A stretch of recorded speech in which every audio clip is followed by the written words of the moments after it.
কেবল তাই ওই খালি নিজের বাউন্ডারি পর্যন্ত চিন্তা করছেন, এর বাইরে আর কেউ চিন্তা করছেন। ইভেন এমপি নেতা পর্যন্ত যারা আসলা তারাও চিন্তা করছেন যে আগামীবার 5টা করণ কেমন উৎকান পর্যন্ত। তারা অনেকে ভাবছেন যে চা বাগানের 50,000 তো আসুই, আর এমনি এমনি এমনি বঙ্গবন্ধুর কথা বা কেউ কইতাছেন দানের সোনার কথা ইটা কইয়া আমরা কিছু ভোট লইলি মনে তো তার খাম না করলেই চলবো। কিন্তু প্রকৃত বঙ্গবন্ধুর আদর্শের সৈনিক যারা, এরা কোনোদিন নিজের এলাকার মানুষের বিপদে ফেলাই যেতে পারত।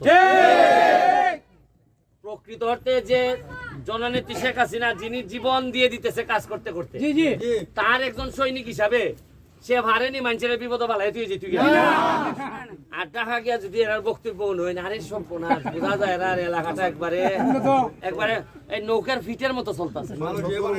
আর সংসদ গরমের ছুটে জান পাচ্ছে না। আর আমি এবারে বইয়া একলা একলা আমি মনে মনে কই রে আরে কতটা ভাতলা মারলে রে তুই।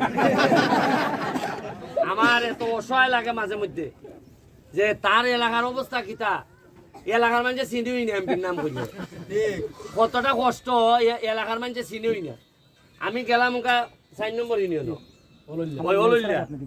গিয়া জিগাইলাম আচ্ছা তোমরা এরা ইটা চাই বিভিন্নতা দিবার লাগি মসজিদ রাস্তা ইটা।